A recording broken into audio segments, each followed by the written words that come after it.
Yo, yo, yo, yo, yo, yo, yo, yo, yo, yo, yo, what it do, what it be? It's your boy ANT repping the GAME, that's the game gang. You know we don't play.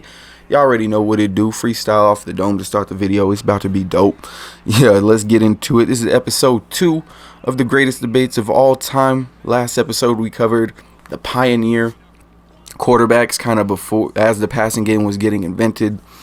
And as I said before, those stats aren't going to be as impressive as when we get into the other decades when the passing game, evolved and became a central part of offenses, like the West Coast offense in the 80s and stuff like that. So, again, if we're going to do the greatest of all times, we're going to do all the times. You feel me? So we're going to get into the 60s.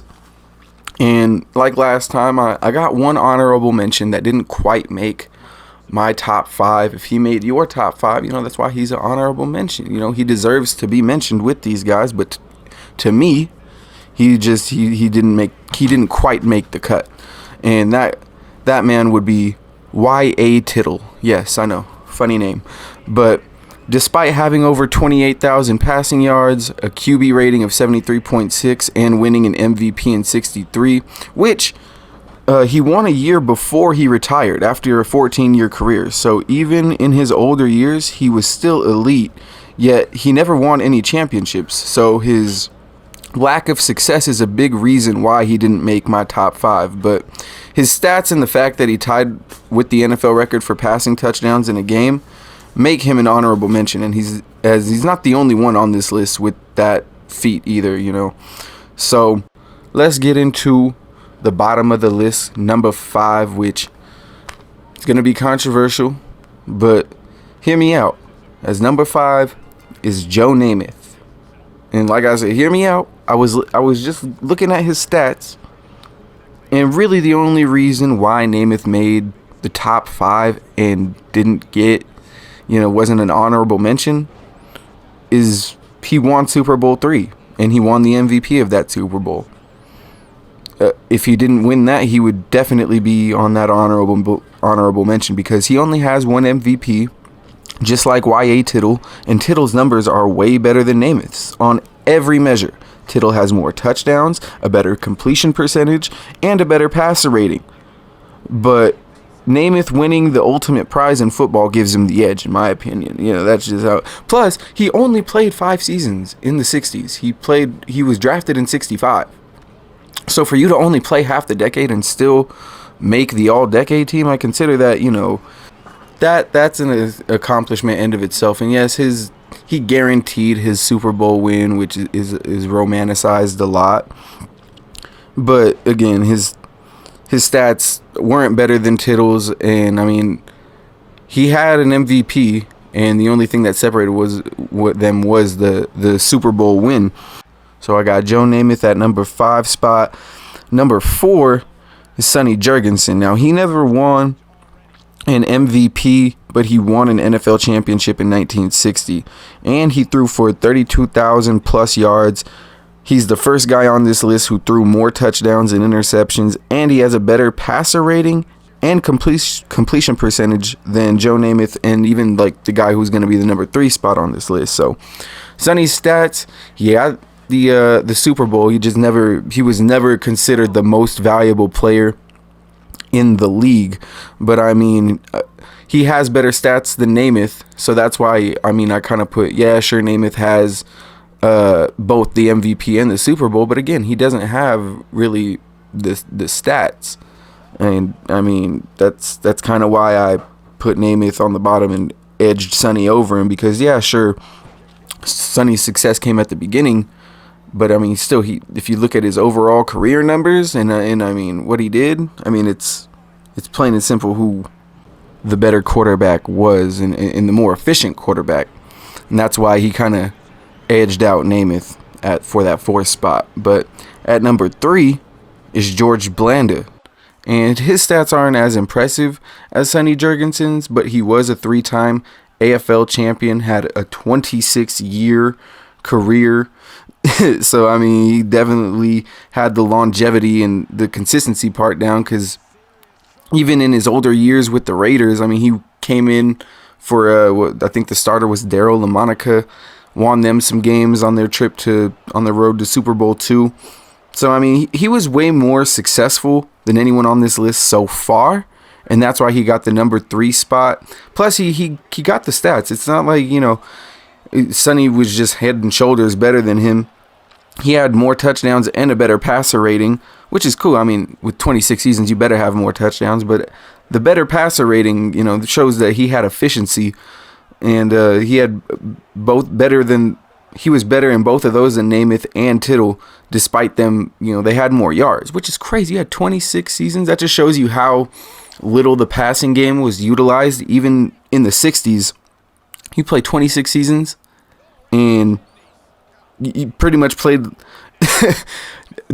twice as long as anybody else on this list. And you got guys like Sonny Jurgensen and Namath still, you know, surpassing your yards. That would never happen today. You imagine if somebody like Peyton Manning played 26 years, or even somebody like Big Ben or somebody, I don't know.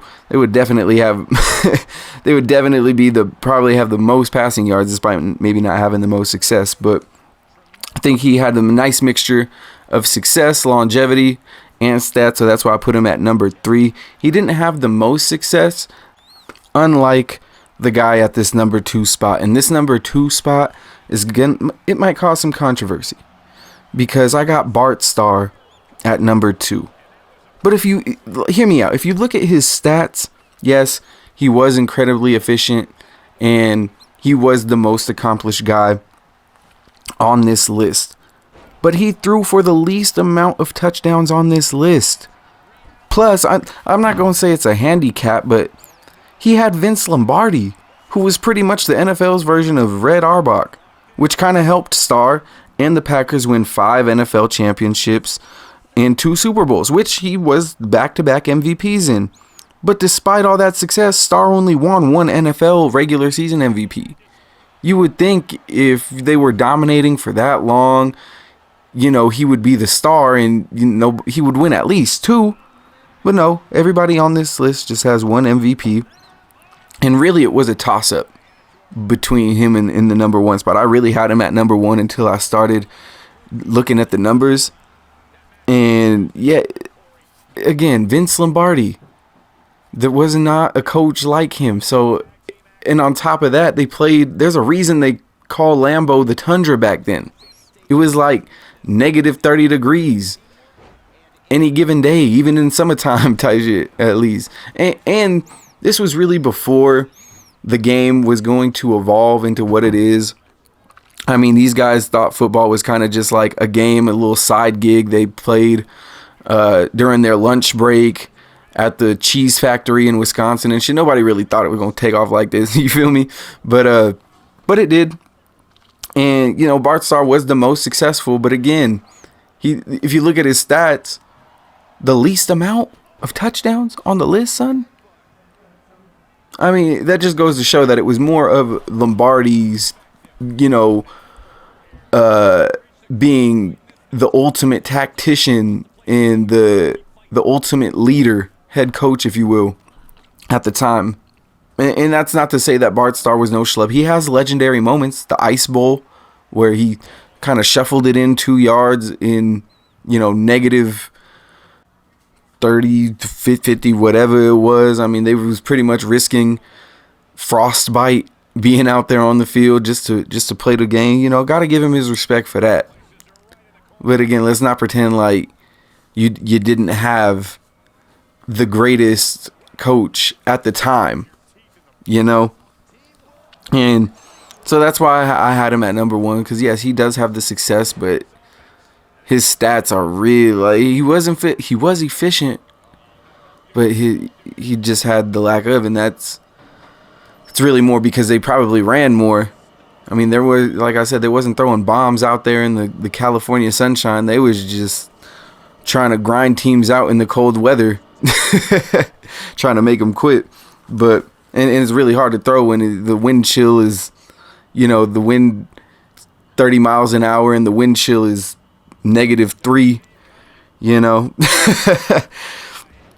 And so, yeah, despite him having, like I said, despite having him all that success, He's still top 2. But number 1, without further ado, is Len Dawson. Len Dawson is the best quarterback in the 1960s. Sure, he had a little bit less success than Starr, but he still won 1 Super Bowl, 3 AFL championships, along with 1 MVP. Plus, he has 100 more touchdowns. No cap, no hyperbole, no nada. 100 more touchdowns than Bart Starr and 4,000 more yards. He got the most touchdowns and the best passer rating on this list. So with having all the success and way better stats than Starr, I put Len Dawson at number 1. And he had that legendary picture of him smoking that cigarette after winning the Super Bowl. I almost put him at number 1 just for that. Didn't even look at the stats. No, I'm just playing, but for real. And again, he had a Hall of Fame coach too. Hank Stram, got him there.